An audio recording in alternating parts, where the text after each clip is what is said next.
Welcome to the Deep Dive, where we pull some of the most interesting articles and topics we can find. And today we're going to be deep diving into all things AI. It seems like every day something new comes out. Right, and it's like hard to even keep track of. So Yeah. we've got a bunch of sources today. We've got stuff from Wired and Bloomberg TechCrunch, The Right. Guardian, even Scientific American, and more. All right, well, let's jump in. Yeah, so let's start with Google DeepMind. They've been doing some really interesting things with their new AI models for robotics. And these aren't like the simple robots of the past. These can do some pretty complex things like folding origami, even working with computer interfaces, almost like a person would. So almost like, well, that kind of freaks me out a little bit. I have to say, like robots getting that good at stuff, what does that even mean for us? Well, I mean, it brings up a lot of questions like what about jobs that require like really good fine motor skills? I mean, Mhm. if they can fold origami, what's stopping them from putting together electronics or even doing surgery? Right, it's like the whole future of work thing, which The Guardian's been covering in the UK.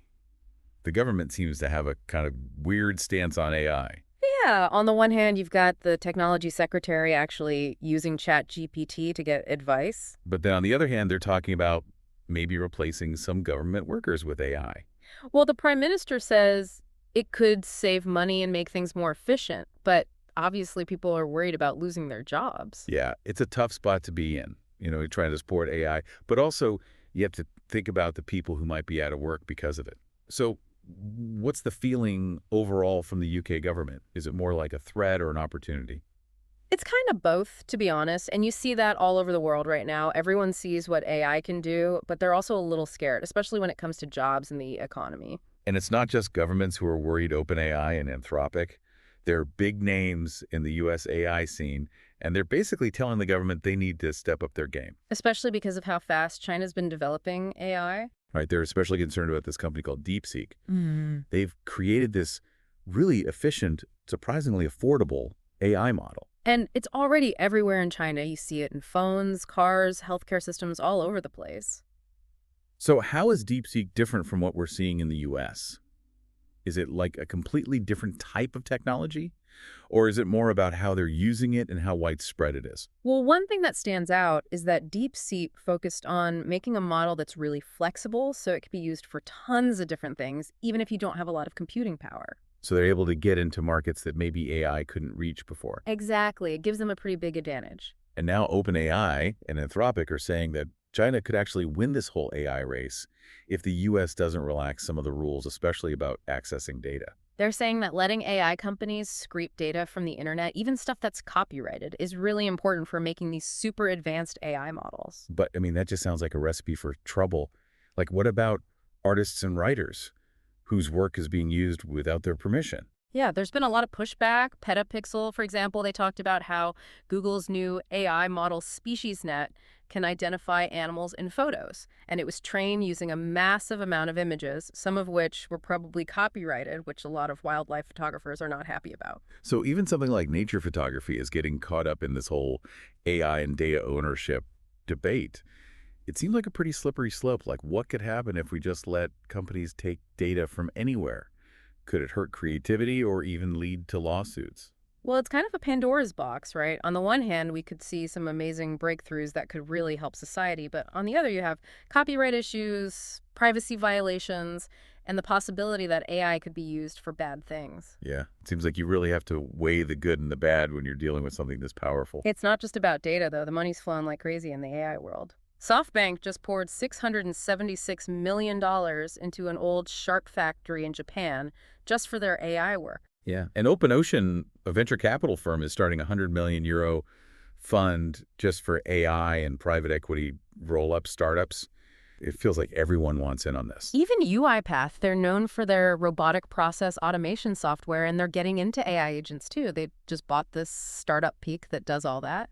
So it's not just the big tech companies driving this AI boom, but is this all a bit much? I mean, is there a chance we're in an AI bubble with all this investment and hype? The Register actually brought that up. They're saying that we're getting ahead of ourselves with all this talk about AI and what it can do.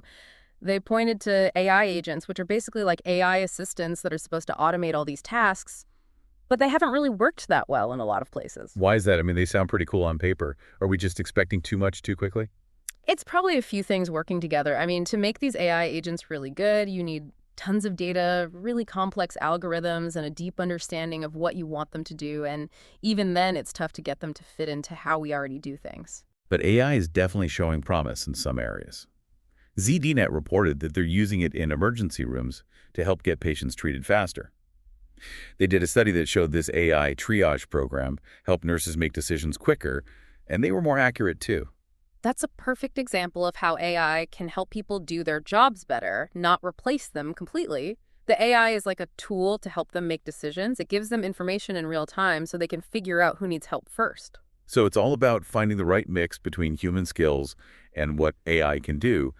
But with how fast this technology is changing, are we in danger of AI taking over? Are we going to be out of jobs soon? Well, it's a real concern, but the CEO of IBM, he thinks that AI will actually make programmers better at their jobs, not get rid of them altogether. He said AI can take care of the boring stuff, so programmers can focus on the really creative and complex work. So more of a partnership than a takeover, is that what most people think? Not everyone. A lot of people in different fields like writers, artists, even customer service reps are pretty worried. They're scared their jobs will just disappear as AI gets better and better. It's scary to think that your skills might become useless. What advice would you give to someone who's worried about their job because of AI? I think the most important thing is to always be learning and be ready to change the things we need to be good at today. Might be totally different in 5 or 10 years. If you can stay ahead of the curve, figure out what's coming next, and learn new skills, you'll be in a much better position. So it's not about fighting AI, it's about adapting to it and figuring out how to use it to your advantage. Right, we've seen it time and time again. New technology creates new opportunities and even whole new industries. If you're ready to change, you can take advantage of that. And speaking of opportunities, all this AI development is leading to a ton of investment in new companies. It's not all about jobs disappearing. There are new ones being created too. Oh, yeah, for sure. We're already seeing jobs like AI whisperer and prompt engineer. These are people who know how to work with and train AI systems. And as AI keeps getting better, I'm sure we'll see even more specialized jobs popping up. But with all this progress, we have to talk about safety and control. How do we make sure that AI is being developed and used responsibly? There's a lot of focus now on making sure AI is transparent, and accountable researchers are working on ways to find and fix biases in AI algorithms so they're fair and don't just make existing problems worse. So it's not just about making AI more powerful, it's about making it more ethical and fair. Right, and there's also a push for AI systems to be more explainable so we can understand how they make decisions. That's really important if we want to trust AI and make sure it's used for good.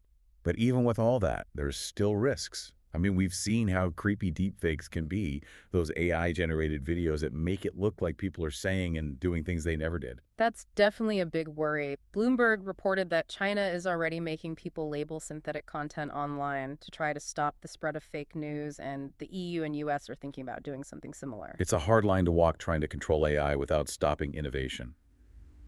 What do you think will happen with all these regulations? It's still early, but I think we're going to see a lot more rules and guidelines as AI becomes a bigger part of our lives. And we can't forget about the potential for AI to be used for bad things, like autonomous weapon systems that can kill people.